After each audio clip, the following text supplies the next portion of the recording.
Bienvenue à tous. Dans cette édition en français dialectique avec une voix stomacale et non heuristique. Au sommet, l'ex-première dame de Côte d'Ivoire, Mme Simone Eivey Gbagbo, a pris part ce dimanche 20 février 2022 à Mossoul à la cérémonie de présentation des vœux organisée par les populations en son honneur. Elle a saisi l'occasion pour présenter son mouvement politique à la population du Sud Comoé. Quelques jours avant son déplacement à Mossoul, elle a reçu à son domicile Cocody Rivera Golf une délégation du MFA, leader et des membres de l'ancienne direction de l'ex-FPI Gbagbo. À cet effet, les camarades de l'ancien FPI Gbagbo ont décidé d'adhérer au mouvement des générations capables pour ne pas rester folâtres et espiègles. Que Dieu vous bénisse et que Dieu bénisse la Côte d'Ivoire.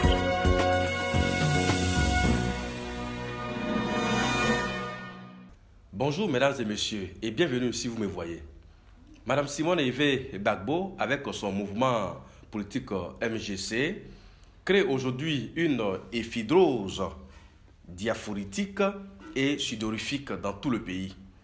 La diaphorèse gagne certains parce que tout simplement, l'ex-première dame de Côte d'Ivoire, Mme Simone Eivey Gbagbo, a une arme forte, trépidante et osmonde désormais.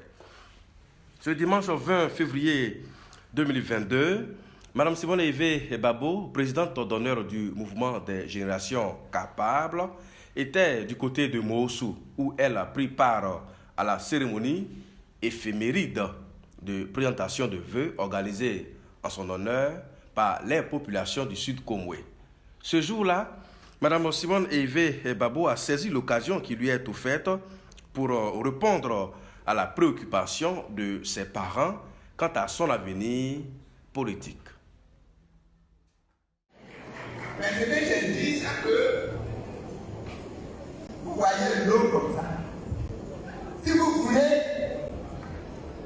mesurer la force de l'eau, il faut la soulever pour que l'eau se soulève. La puissance de l'eau se manifeste à travers la vague de l'eau soulevée.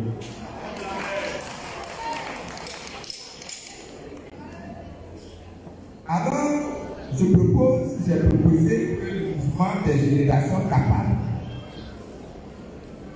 soit une organisation politique qui intervienne dans le milieu politique, dans le milieu économique, dans le milieu social et au niveau de l'éthique.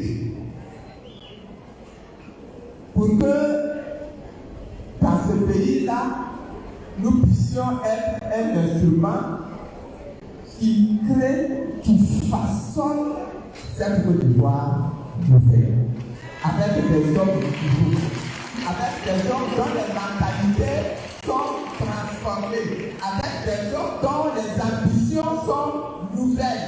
L'ambition ne va pas consister simplement à devenir député, à devenir maire, à devenir président de la République. L'ambition va consister à transformer la société pour que nous ayons en Côte d'Ivoire des hommes crédibles, des hommes compétents, des hommes honnêtes, des hommes forts, des hommes puissants, des hommes créatifs.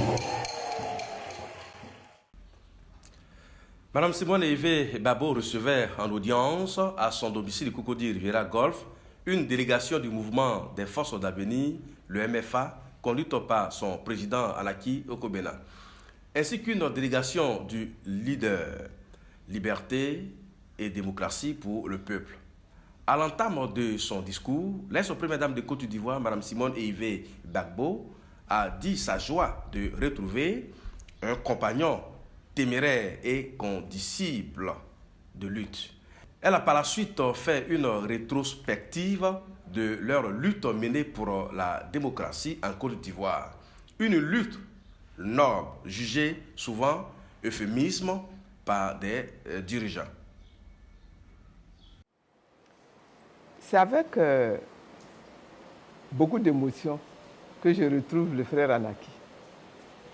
Peut-être, il y en a qui disent qu'ils étaient nés quand on menait nos combats là, mais je regarde les visages et puis je ne sais pas s'ils étaient vraiment nés. Hein.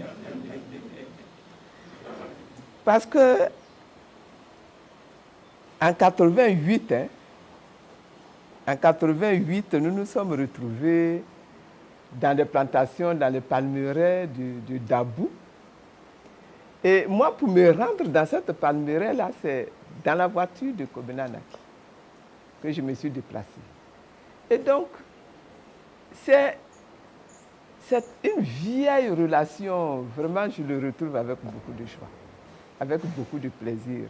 Je me souviens que nous sommes restés dans une villa des plantations de Dabou un week-end.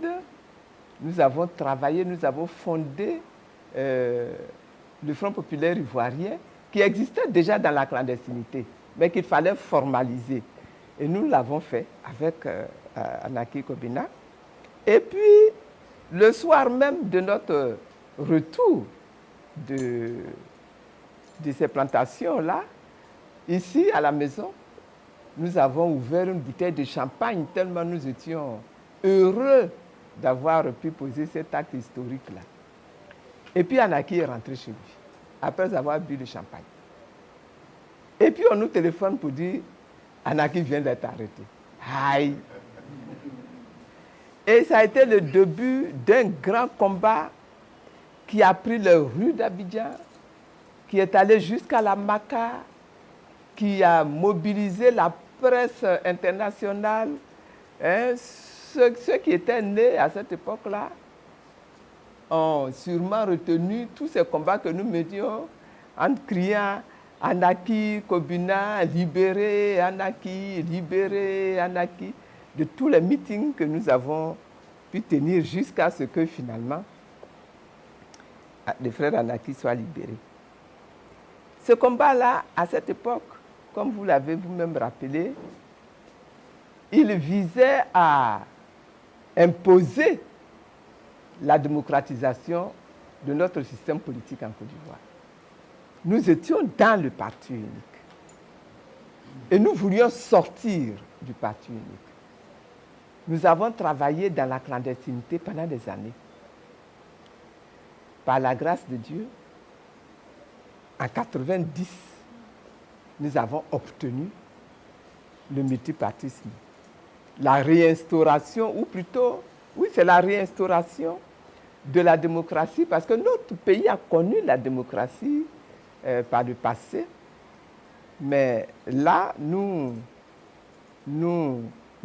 réapproprions la démocratie et nous avons pu, à partir de ce moment-là, agir même pour que l'Assemblée nationale devienne une assemblée plurielle, que les journaux, la presse deviennent une presse écrite plurielle, etc. En tout cas, nous avons mené des combats et je pense que ça a été des combats utiles. Toujours dans le même élan en français dialectique, Mme Simone Hervé Gbagbo a indiqué que son combat politique ne s'arrêtera pas de sitôt et invite les jeunes à la rejoindre dans ce combat arpenteur et non au molazome, car c'est à eux l'avenir du pays. La responsabilité incombe grandement à la jeunesse aujourd'hui de ne pas nous laisser seuls dans ce combat-là, que nous sommes déterminés à continuer de mener, mais de ne pas nous laisser seuls parce que le travail est immense. Et non seulement il est immense, mais aujourd'hui, il se précise avec une diversification qui est plus grande. Les jeunes même, je peux dire aujourd'hui, sont beaucoup plus sensibles et ont plus compris leurs responsabilités quand on parle de souveraineté nationale. Ont beaucoup plus compris que leur responsabilité ne va plus se limiter uniquement à mener le combat pour la démocratisation. Comme autre sujet abordé par la présidente d'honneur du mouvement des générations capables, Mme Simone Yves Babo, le dialogue politique initié par le gouvernement.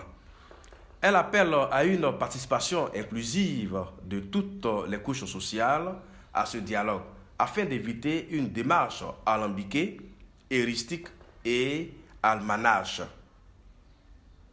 Nous disons qu'il est bon que dans le fonctionnement même de nos communautés, de notre société, nous apprenions aujourd'hui à dépasser tout ce qui est tribaliste, tout ce qui est ethnique, que nous apprenions à réfléchir en intégrant tout le monde, que ce soit ce qu'on appelle les partis du gouvernement, tout comme ce qu'on appelle les partis de l'opposition, ce qu'on appelle la société civile, que nous intégrions tout le monde pour réfléchir. Et c'est pour ça que quand le dialogue a été convoqué par le Premier ministre, nous avons décidé d'apprêter une attention particulière à ce dialogue. Nous estimons que toutes les chances sont à saisir au niveau de la nation. Et nous avons, dans un premier temps, regretté que le pouvoir qui organise ce dialogue-là n'ait pas décidé d'intégrer effectivement tout le monde pour que ce soit vraiment un dialogue inclusif. Parce que les questions qui demeurent et qui doivent être traitées concernent la société tout entière.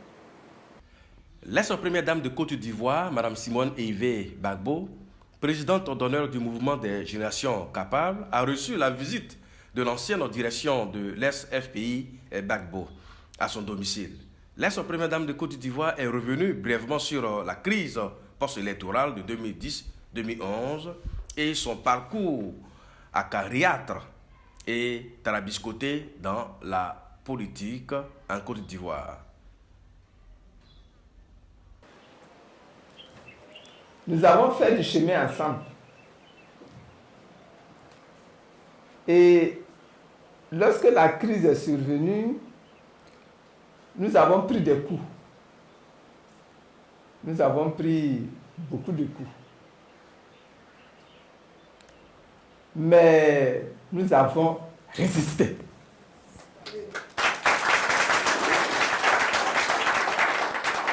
Nous avons résisté. Nous nous sommes battus comme nous avons pu. Et cela nous a permis, dans le contexte d'une adversité quelquefois même farouche, ça nous a permis d'obtenir quelques victoires. Et une des victoires majeures que nous avons enregistrées, ça a été la libération et le retour du président Laurent Gbagbo à Côte d'Ivoire.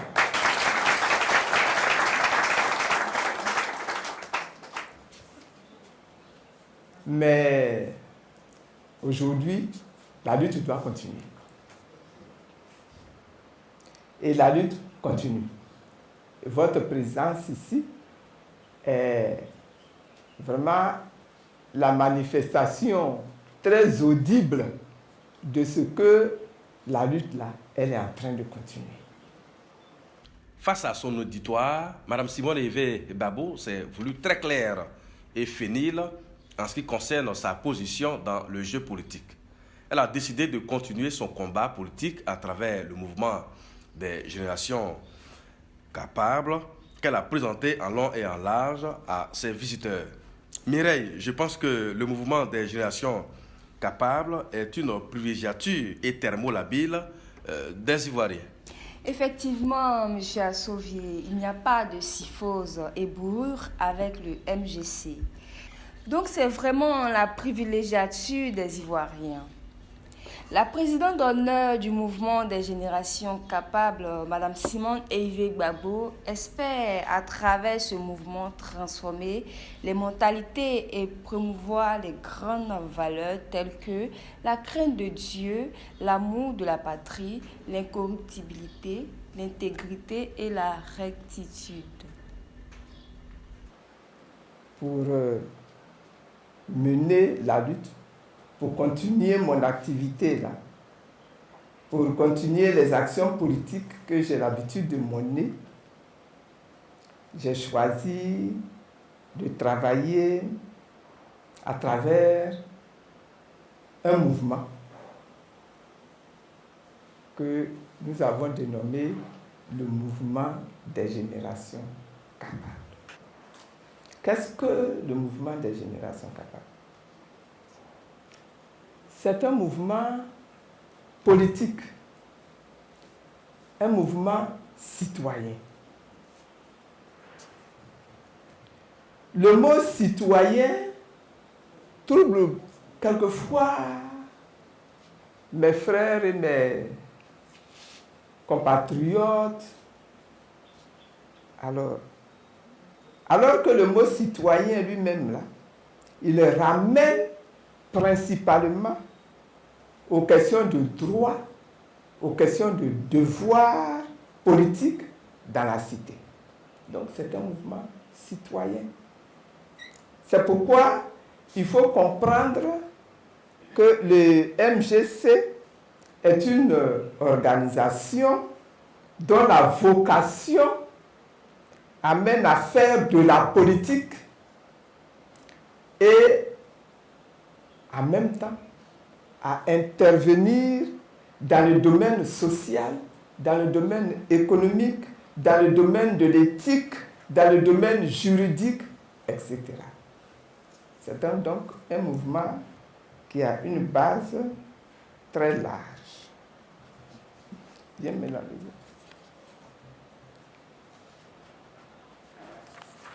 Le MGC, donc,